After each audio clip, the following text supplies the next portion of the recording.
আসসালামু আলাইকুম আমার প্রিয় ভাইয়া আপুরা, আপনারা সবাই কেমন আছেন? আশা করি আপনারা সবাই আল্লাহর অশেষ রহমতে ভালো আছেন। আপনারা যে যেখান থেকে আমার এই ভিডিও দেখতেছেন আপনাদের জানাই অসংখ্য ধন্যবাদ। দেশ এবং দেশের বাইরে থেকে যদি আপনারা আমার এই ভিডিও দেখে থাকেন তো আপনাদের জানাই অসংখ্য ধন্যবাদ। আর আমার ভিডিও ভালো লাগলে অবশ্যই আমার চ্যানেলটি সাবস্ক্রাইব করে আমার পাশে থাকবেন আর বেল বাটনটি অন করে রাখবেন, তাহলেই হবে আমি ভিডিও দেওয়ার সাথে সাথে আপনারা নোটিফিকেশন পেয়ে যাবেন। আপনারা সুযোগ সময় করে পরে দেখে নিতে পারবেন। আমি আজকে ফেলে দেওয়া জিনিস দিয়ে খুব মজার একটা আচার বানিয়ে দেখাবো। আশা করব আমার ভিডিওটা আপনাদের কাছে খুব ভালো লাগবে।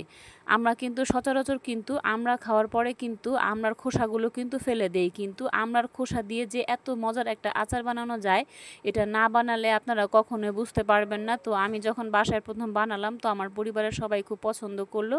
তো দ্বিতীয়বার যখন আমি বানাবো যে ভাবলাম যে আপনাদের সাথে ভিডিওটা একটু শেয়ার করি। এখানে দেখতে পাচ্ছেন আমি কিন্তু বেশ কিছুটা আমড়া নিয়ে নিছি। তো আমি এখানে 1 কেজি পরিমাণ আমড়া হবে। তো আমি এখানে আমড়াগুলো ভালো করে প্রথমে একটু ধুয়ে নিচ্ছি। আমড়ার গায়ে কিন্তু অনেক ময়লা থাকে, তো এগুলো হাত দিয়ে কষলে কষলে আমি কিন্তু ভালো করে একটু ধুয়ে নিচ্ছি। যেহেতু আমরা আমড়ার খোসা দিয়ে আচারটা বানাবো তো খোসাগুলো কিন্তু এইভাবে করে ভালো করে একটু ধুয়ে নিতে হবে। আপনারা দেখে একটু বুঝতে পারতেছেন আমড়ার গায়ে কিন্তু কালো কালো ময়লা আছে। তো এই কালো ময়লাগুলো ভালো করে একটু উঠিয়ে ফেলতে হবে, তা না হলে আচার বানানো ভালো হবে না। আপনারা অবশ্যই এইভাবে করে ভালো করে একটু ধুয়ে নেবেন। আর আমার ভিডিওর কোথাও কোনো অংশ যদি আপনাদের কাছে খুব ভালো লাগে অবশ্যই আমার কমেন্ট বক্সে এসে একটু জানাতে পারেন। এখন বাজারে অ্যাভেলেবেল আমড়া পাওয়া যাচ্ছে। তো আপনারা আমড়া খাওয়ার পরে খোসাটা অবশ্যই ফেলে দিবেন না। খোসাটা ফেলে না দিয়ে এইভাবে করে আপনারা একবার হলেও আচারটা বানিয়ে দেখতে পারেন, অনেক ভালো লাগবে। আপনারা এখানে দেখতে পাচ্ছেন আমি আমড়াগুলো ভালো করে একটু ধুয়ে নিচ্ছি। আপনারাও এইভাবে করে ভালো করে একটু ধুয়ে নেবেন। এই আমড়ার খোসার আচারটা খিচুড়ি দিয়ে খেতে অনেক ভালো লাগে। আপনারা একবার হলেও এইভাবে করে আচারটা বানিয়ে দেখতে পারেন, অনেক ভালো লাগবে। আপনারা দেখতে পাচ্ছেন এখানে আমড়ার খোসাগুলো আমি একটু মোটা করে কেটে নিছি আর একটু ছোট ছোট করে টুকরো করে নিছি। আর এখানে দেখতে পাচ্ছেন চুলার ওপর একটি ফ্রাই প্যান বসানো হয়েছে। তো এখানে পর্যাপ্ত পরিমাণ আমি সরিষার তেল দিয়ে দিচ্ছি আর এখানে বেশ কিছুটা শুকনো মরিচ আমি দিয়ে দিলাম। আপনারা চাইলে শুকনো মরিচের পরিমাণটা কম বেশি করে নিতে পারবেন। এখানে শুকনো মরিচটা আগে একটু ভেজে নিতে হবে। আর এখানে আমি পরিমাণ মতো কিছুটা পাঁচফোড়ন দিয়ে দিচ্ছি। এখন এই শুকনো মরিচ আর পাঁচফোড়নটা তেলের সাথে কিছুক্ষণ একটু ভেজে নিতে হবে। এগুলো ভেজে নেওয়ার পর তারপর সে কেটে রাখা আমড়ার খোসাগুলো সব আমি দিয়ে দিব। আপনারা চাইলে এখানে রসুন কুচি ব্যবহার করতে পারেন, কিন্তু আমি আজকে রসুন দিব না। আমি আজকে শুধু আমড়ার খোসার আচারটা আপনাদের বানিয়ে দেখাবো খুব সহজভাবে ঘরোয়া উপকরণে। আপনারা চাইলে এখানে দেশি রসুনটা ব্যবহার করতে পারবেন, কিন্তু পরিমাণে একটু কম দিতে হবে। আর এখানে দেখতে পাচ্ছেন আমি সেই কেটে ধুয়ে রাখা আমড়ার খোসাগুলো আমি দিয়ে দিলাম। এখন এটা ভালো করে নাড়াচাড়া দিয়ে মিশিয়ে দিতে হবে।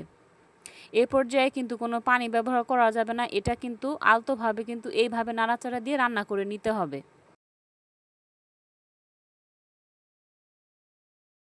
এখানে আমড়ার খোসাগুলো সবগুলো মশলার সাথে আমি ভালো করে একটু মিশিয়ে দিচ্ছি। এখন আমি ঢাকনা দিয়ে ঢেকে দিব, তাহলে তাড়াতাড়ি সিদ্ধ হয়ে যাবে। আমি ঢাকনা দিয়ে ঢেকে দিয়েছিলাম, তো ঢাকনাটা সরিয়ে ভালো করে একটু নাড়াচাড়া দিয়ে দিচ্ছি। অনেক সময় আমাদের বাইরে থেকে অনেক টাকা দাম দিয়ে আচার কিনে খেতে হয়। তো আমরা এই ঘরেই এইভাবে করে আমড়ার খোসার আচারটা বানিয়ে নিতে পারি। এটা খিচুড়ি দিয়ে অসাধারণ লাগবে খেতে।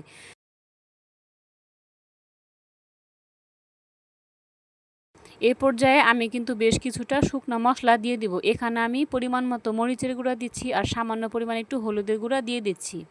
আর এখানে পরিমাণ মতো একটু লবণ দিয়ে দিব। এই সবগুলো মশলা দেওয়ার পর ভালো করে এটা এখন মিশিয়ে নিতে হবে।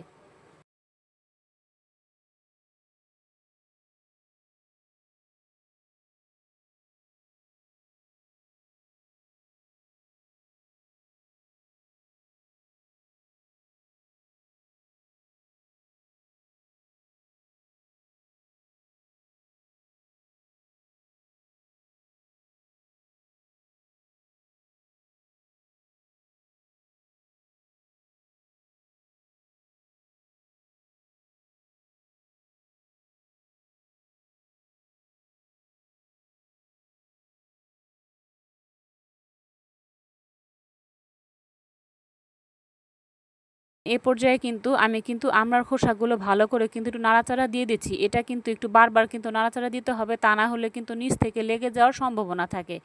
এখন এখানে আমি পরিমাণ মতো কিছুটা কাসুন্দি দিয়ে দিব। আপনারা চাইলে কাসুন্দির পরিবর্তে কিন্তু সরিষা বাটাটা ব্যবহার করতে পারবেন, কিন্তু আমি আজকে এই আমড়ার খোসার আচারটা কাসুন্দি দিয়ে বানিয়ে দেখাবো। আপনারা চাইলে এইভাবে করে কাসুন্দি দিয়ে একবার হলেও বানিয়ে দেখতে পারেন, খুব টেস্টি হয় কিন্তু এই আচারটা। এখন কাসুন্দি দেওয়ার পর কিন্তু সবগুলো উপকরণ একসাথে ভালো করে একটু মিশিয়ে দিতে হবে।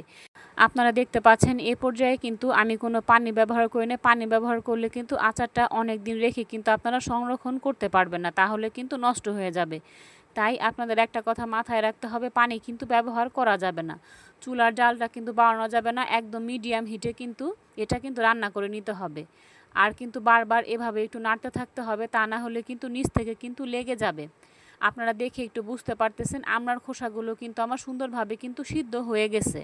এ পর্যায়ে আমি বেশ কিছুটা চিনি ব্যবহার করতেছি। আপনারা চাইলে চিনির পরিমাণটা কম বেশি করে নিতে পারবেন। আমি এখানে 1 কাপ ভর্তি করে চিনি দিচ্ছি।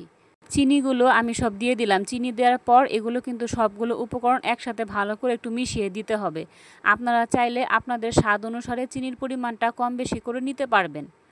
এখন সবগুলো উপকরণ ভালো করে কিন্তু একটু মিশিয়ে দিতে হবে। আপনারা দেখতে পাচ্ছেন এখানে কিন্তু চিনিটা ভালো করে আমি মিশিয়ে দিচ্ছি। এক পর্যায়ে কিন্তু চিনিটা কিন্তু গলে যাবে আর একটু পানি পানি কিন্তু ভাব হবে, তাই এখানে কিন্তু কোনো পানি ব্যবহার করা যাবে না। এই পর্যায়ে আমি কিন্তু ঢাকনা দিয়ে ঢেকে দিয়েছিলাম, আপনারা দেখতে পাচ্ছেন। তো ঢাকনাটা সরিয়ে আমি ভালো করে একটু নেড়ে চেড়ে দিচ্ছি। আচার থেকে কিন্তু খুব সুন্দরভাবে কিন্তু তেলটা সেপারেট হয়ে গেছে, তখনই বুঝতে হবে যে আচারটা আমার হয়ে গেছে।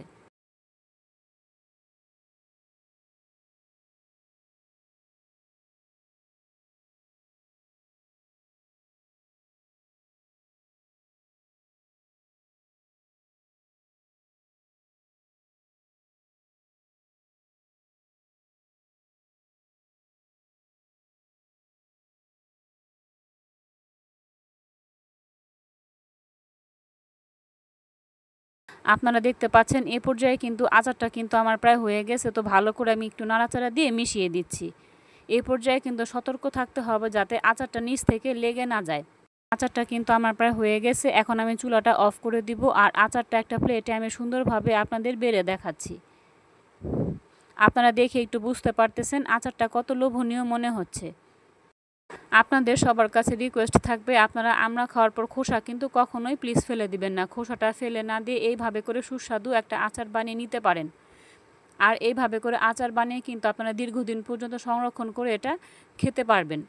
আমার যখন আচারটা বানানো শেষ হয়েছে, তো চুলা থেকে নামানোর সাথে সাথেই কিন্তু প্রায় অর্ধেকের মতো আচার কিন্তু খাওয়া হয়ে গেছে।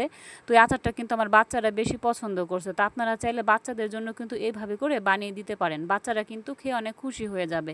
ফেলে দেওয়া জিনিস দিয়ে যে এত মজার একটা আচার বানানো যায়, এটা আমি বাসায় না বানালে কখনোই কিন্তু বুঝতে পারতাম না। আপনাদের সবার কাছে রিকোয়েস্ট থাকবে, আপনারা কখনো ভিডিও টেনে টেনে দেখবেন না, প্লিজ ফুল ওয়াচ করবেন। তো বন্ধুরা, আমার আজকের আমড়ার খোসার আচার রেসিপিটা আপনাদের কাছে কেমন লাগলো অবশ্যই আপনারা একটু কমেন্ট বক্সে এসে একটু জানাবেন।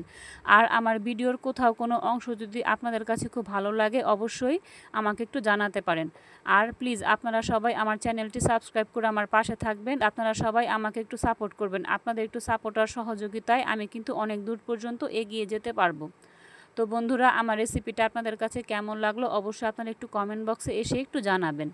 এই পর্যায়ে কিন্তু আমি একটা চামচ দিয়ে কিন্তু আচারগুলো একটু উঠিয়ে দেখাচ্ছি। দেখেন কতটা লোভনীয় মনে হচ্ছে।